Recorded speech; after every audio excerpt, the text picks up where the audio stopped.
Hello my dear students. आज मैं class 7 के स्टूडेंट के लिए उनके डिमांड पर मैंने एक वीडियो बनाया है। और जो चैप्टर है बड़ा इंपॉर्टेंट है, क्योंकि ये जो चैप्टर है लाइंस एंड एंगल्स, इस चैप्टर का आपको यूज क्लास 9th में भी पड़ेगा। तो यहाँ जो आपको बताया जा रहा है वो इंट्रोडक्टरी लेवल पर है, ठीक है। और क्लास 9th में थोड़ा सा और इलेबोरेटिव आप पढ़ेंगे। तो जरा देखिए कि लाइंस एंड एंगल्स में हम लोगों को पढ़ना क्या क्या है। एक्चुअली जो एंगल्स के बारे में जो मेजरमेंट था और वो कैसे बनता है, ये आपने प्रीवियस क्लास में जरूर पढ़ा होगा। तो यहाँ आपको हम बता रहे हैं कि लाइंस और एंगल कितने तरह के होते हैं जिसको आप फ्रिक्वेंट यूज कर सकते हैं। देखते हैं यहाँ क्या होता है।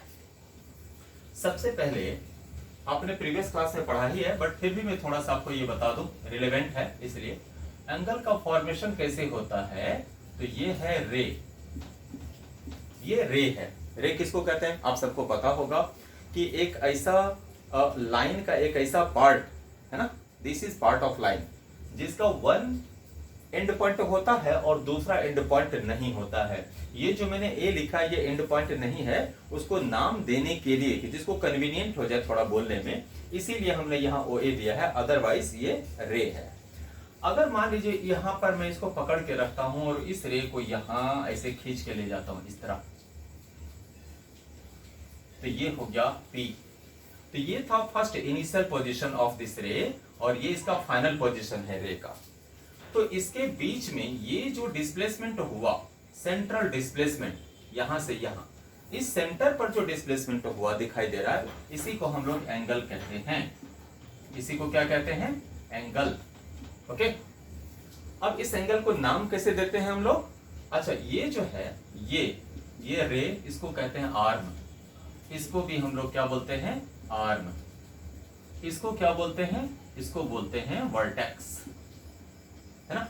ये तो आप एंगल समझ गए। अब जरा देखिए कि इस एंगल में मेजरमेंट किस किस तरीके से होगा। तो जैसे इस एंगल का ही, ये तो हो गया बेस लाइन, इसको जैसे जैसे पकड़ के ऐसे घुमाते रहेंगे वैसे वैसे एंगल बनता रहेगा। और आपने कई तरह के एंगल पढ़े होंगे, जैसे मेजर रूप से आपने एंगल का ग्रुप बांटा होगा, एक्यूट एंगल, ऑब्ट्यूज एंगल, है ना। फिर आपने बांटा होगा राइट एंगल, फिर रिफ्लेक्स एंगल। इस तरह कई सारे एंगल्स आपने देखे होंगे। मैं आपको सीधा टू द पॉइंट ले चलता हूं, जो क्लास 7 के सिलेबस में है, मैं सिर्फ वहीं से शुरू करूंगा। ओके ना। ये सिर्फ मैंने आपको एंगल के आर्म के बारे में बोला कि एंगल क्या होता है, उसके आर्म क्या होते हैं। ओके ना। चलिए, यहाँ ये भी जानना जरूरी है कि एंगल का नाम कैसे दिया जाता है। तो चूंकि यहाँ पर एंगल बन रहा है तो नाम इस तरह देते हैं, ए ओ बी या बी ओ ए, इस तरह। तो हम लोग देंगे ए ओ बी या BOA, दोनों एक ही एंगल का नाम है। तो जब सिंगल नाम होता है तो ये नाम देने में इजियर होता है, लेकिन अगर एक ही पॉइंट पर कई सारे एंगल्स बन जाएं तो हम उसको कोई और भी नाम दे सकते हैं, जैसे 1 2 3 4। आपको मैं एक एग्जांपल के लिए बता दूं। सपोज करिए कि यहाँ पर आपने बहुत सारा एंगल, मतलब कि 4 एंगल्स देख रहे हैं, यहाँ भी बना, यहाँ भी बना, यहाँ भी बना, यहाँ भी बना। तो आप एंगल को ABC नाम देने के बजाय 1 2 3 4 इस तरह से भी एंगल का नाम दे सकते हैं। क्लियर? अब आते हैं कि हम लोग को 7th क्लास में पढ़ना क्या क्या था। सबसे पहले आपको जो पढ़ना है वो है कि सप्लीमेंट्री एंगल्स किसको कहते हैं, है ना। पहला एंगल है सप्लीमेंट्री एंगल्स। सप्लीमेंट्री एंगल्स ये क्या होता है, इसको देखना है। देखिए, जब दो एंगल मिलकर 180 डिग्री बना दें तो वो दोनों एंगल एक दूसरे का सप्लीमेंट्री कहलाएंगे। सप्लीमेंट, है ना। जैसे अगर मैं कहता हूं कि यहां देखिए, ये एक मैंने लाइन बनाया और आप जानते हैं कि किसी भी लाइन के किसी भी पॉइंट पर जो एंगल बनता है वो 180 डिग्री बनता है एक तरफ से। सपोज करिए कि इस पॉइंट का नाम है O, तो इस पॉइंट पर ये 180 डिग्री बन रहा है ना। ये 180 डिग्री बन रहा है। अब इसी को अगर मान लीजिए मैं दो पार्ट में बांट देता हूं, है ना। इसका नाम है A, इसका नाम है B, इसका नाम है C। तो यहाँ दो एंगल जो बन रहे हैं AOC और BOC, ये दोनों मिलकर अपना 180 बना रहे हैं। क्योंकि यहाँ तो पूरा 180 बन ही रहा है और ये दोनों मिलकर अब इसको 180 बना रहे हैं। तो हम यही बोलेंगे कि इसका सप्लीमेंट ये है और इसका सप्लीमेंट ये है। सपोज कीजिए कि ये आपका आ रहा है 110 डिग्री, तो ये कितना बन जाएगा 70 डिग्री सपोज। सो मैं बोलता हूं कि एंगल AOC और प्लस BOC ये दोनों मिलकर बना रहे हैं 180 डिग्री, है ना। तो बोलते हैं कि angle AOC is the supplement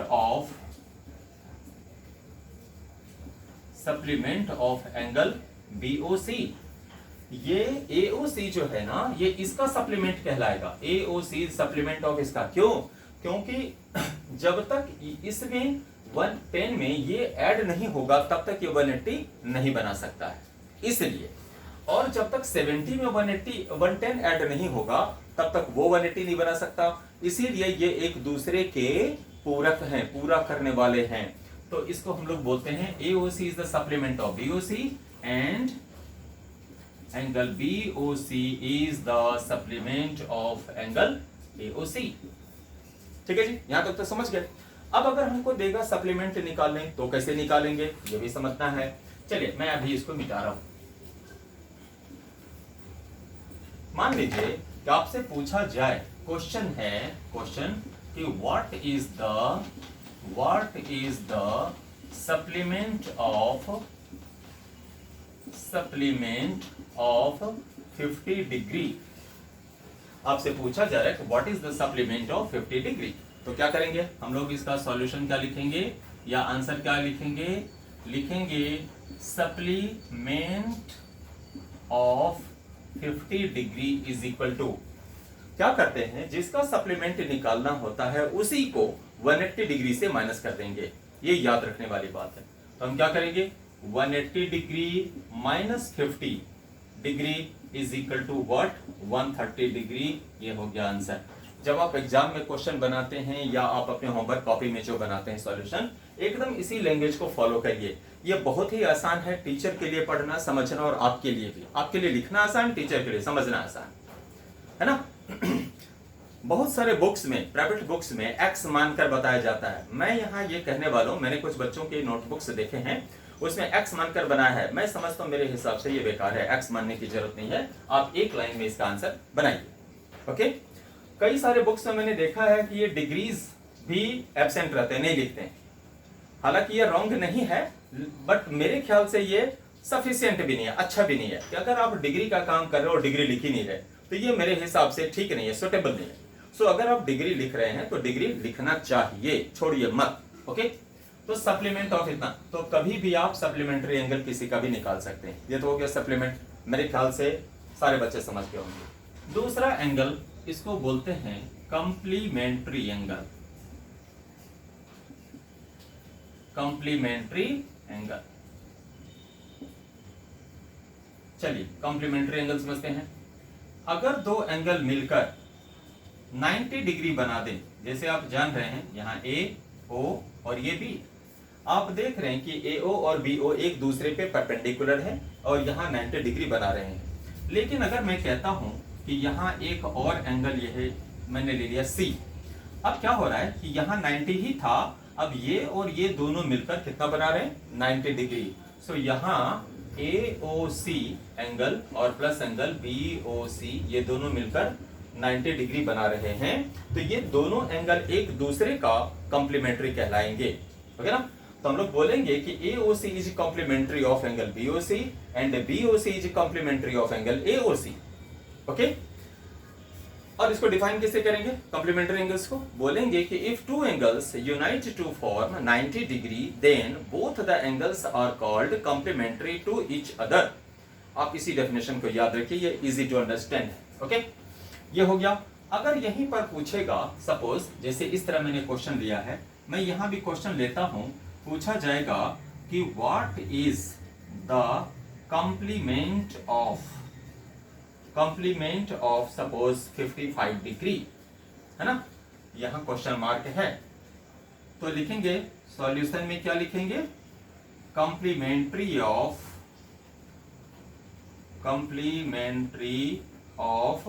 55 degree is equal to 90 degree minus 55 degree is equal to 35 degree.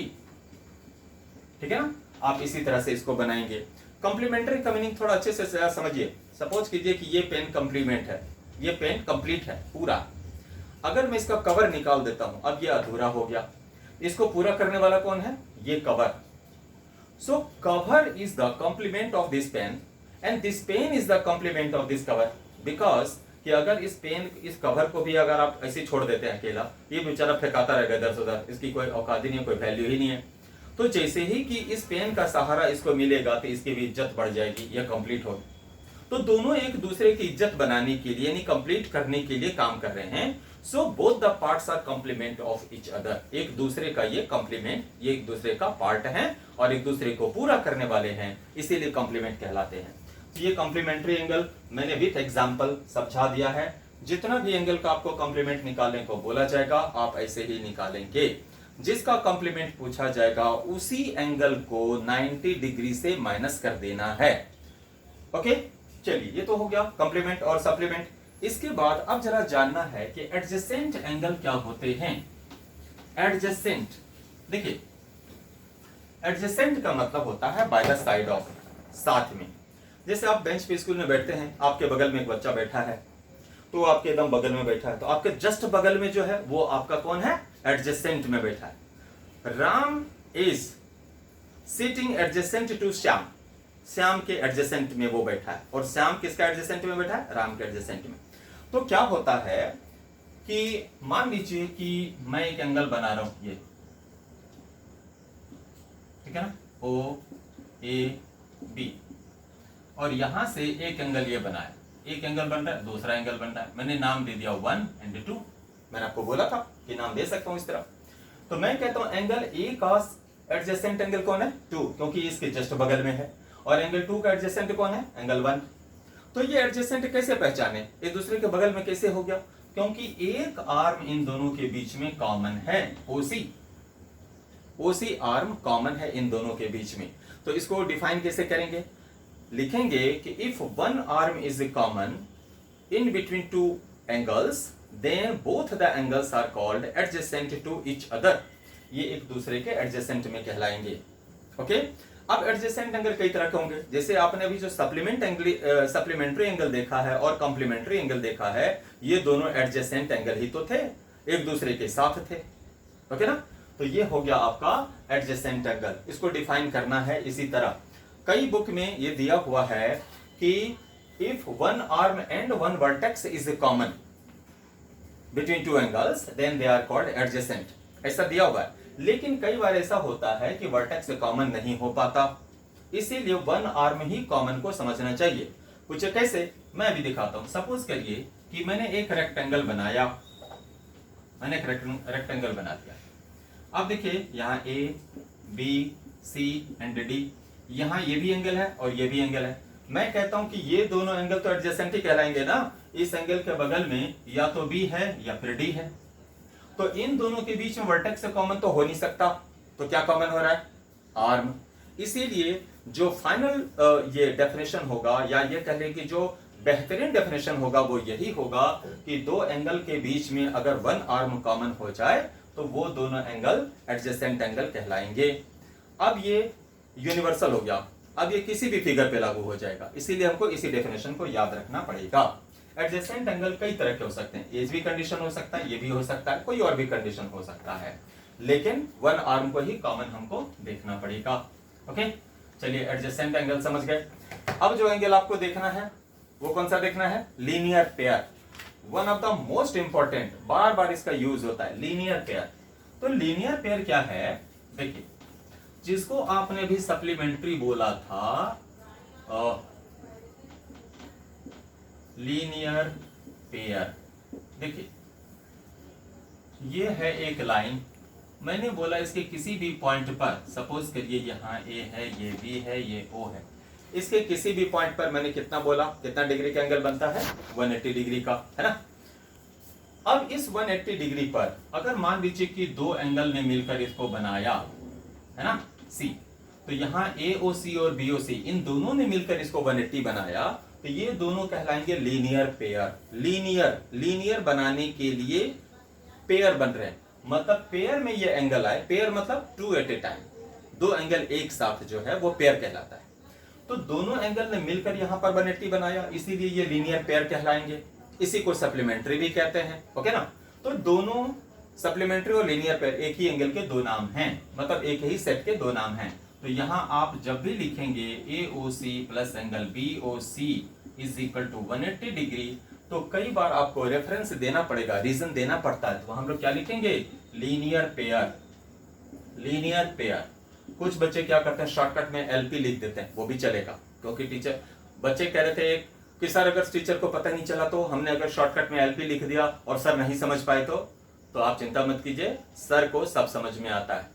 आप LP भी लिख सकते हैं अगर बहुत जल्दबाजी में है तो, नहीं तो क्लियर लिखिए। लीनियर पेयर लिखने की थोड़ी आदत भी होनी चाहिए, ओके ठीक। तो आज के वीडियो में मैं इतना ही रख रहा हूं, और नेक्स्ट वीडियो में मैं थोड़ा और डिटेल में बताऊंगा इसको, ओके।